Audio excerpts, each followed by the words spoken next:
Hey everyone, in this video I'm going to be talking all about EV training. If you know about EV training and you just want to see the best place to train each stat, there are chapters, so just skip ahead to wherever you need to. For everyone else, we're going to discuss the method, some of the maths involved, and then we'll be up to date with everyone else. I will not be talking about vitamins in this video. I think that Austin John Plays did a great video describing how to earn lots of money in this game. What you can do is spend your prize money on vitamins and use this to EV train Pokemon. However, when it comes to EV training 5 or 6 Pokemon at a time, it's definitely much more efficient to invest in power items and Pokerus, and we're going to be talking about that for the rest of the video. Power items are what we will give to our Pokemon that we want to EV train, and this will drastically increase how fast we can EV train. This is because we will be adding a flat 8 EVs gained per Pokemon that we knock out. To obtain power items, we go to the battle tower and we spend 10 battle points per power item. There's one for each stat, so HP, attack, defense, special defense, and speed. To buy power items, we're going to need battle points, and to get battle points, we need to come to the battle tower, which is at the battle area. You want to come all the way up to the top of the battle tower, and you'll come into this room, as you can see on screen. You can either enter into the single battles or the double battles, and once you get a 7 win streak, you'll be rewarded with 3 battle points. So once you've done this 4 times, you will have 12 battle points, and you will be able to buy your very first power item. Pokerus is very important to this whole process as it effectively halves the amount of time that you'll spend EV training. Obviously this is great. I just want to give a very big thank you to Emmy over on Discord, who was very nice in trading me over a Pokerus Pokemon. Obtaining Pokerus on your own is like a 3 in 65,000 chance. So it is insanely rare. Thank you again. If there's somebody out there that does still need Pokerus, you're welcome to join us on Discord, and just in general, you're welcome to join us. We do a lot of trading, so just ask around, or if I'm not busy, then I will trade you myself. To spread Pokerus to other Pokemon in your party, and just to gain more Pokerus Pokemon, you want to place this Pokemon with Pokerus. I'm sorry if this sounds confusing. You want to place it in slot 2 or slot 5. Then you need to do a wild encounter and you can run away. You do not have to finish the encounter. There is a chance after the encounter that the Pokerus will spread to the Pokemon directly above and directly below the Pokemon that has Pokerus. So obviously the optimal setup is place them in slot 2 and slot 5, and then if it does spread, you will spread it to every Pokemon in the party. You should always make sure that you have a few spare Pokemon with Pokerus stored somewhere in a box. If Pokerus is cured, you will still gain the EV training bonuses, but you won't be able to spread it to other Pokemon. So just keep that in mind. Make plenty of spares. I'm going to go over the maths for EV training, because not everyone is going to just remember it off the top of their head, especially when the last video I did on this was around 4 years ago. So let's say that we want to get 20 EVs. If we are just training on base 1 Pokemon, so your Starlies, your Magikarps, and your Geodudes, this would take 20 encounters. So the next step is to add a power item, and you want to double check that you're equipping the power item to the Pokemon you want to gain EVs, not the one that's in the front of the party. Every single Pokemon that you want to EV train in your party needs to be holding this item, and it needs to be for the correct stat. Otherwise you're going to be training a different stat and you might be upset. On top of the base EVs for the Pokemon that you're beating, you gain an additional 8 EVs on top. 1 turns into 9 and 2 turns into 10. So we'll quickly update this by adding in the power item being equipped, and we go from 1 to 9 here. We can now go from base EV1 to base EV2, and you'll see that we'll be gaining between 9 and 10 EVs depending on what we're training on. The final step is to acquire Pokerus on your Pokemon. What this will do is it will take the entire calculation for the EVs gained in this battle and it will double them with this configuration, and you get 10 EVs. When we have Pokerus enabled, we will instead get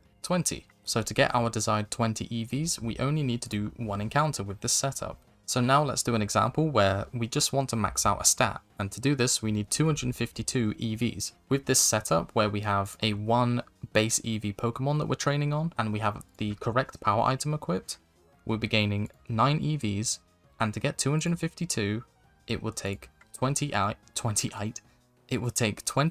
encounters, or knocking out 28 of these Pokemon. Of course, if we introduce Pokerus, it would be brought down all the way to 14. I decided to make a relatively simple EV training calculator that will also be in this video's description. It should work okay. If there is any issues with it, then let me know, because Google Sheets isn't my specialty. It was just something I whipped up really quickly. I also added some functionality in case you wanted a very specific number of EVs. For example, let's say you want 168 so that you can use the other EVs on HP or something. We'll type in 168. And just with this configuration, it will tell us that we need to do 9 encounters, and then we will have 6 EVs left over. So assuming that we've done our 9 encounters, we can now put in 6 because that's how many we have left. It will tell us that we can't do any encounters because we're holding a power item. We're gaining too many EVs. So essentially, we can keep the Pokerus because it's irreversible at this point.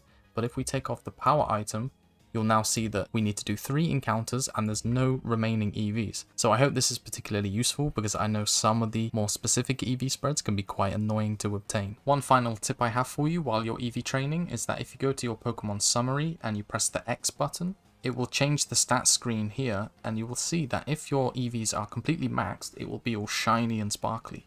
Now it's time to see where to go to train each stat.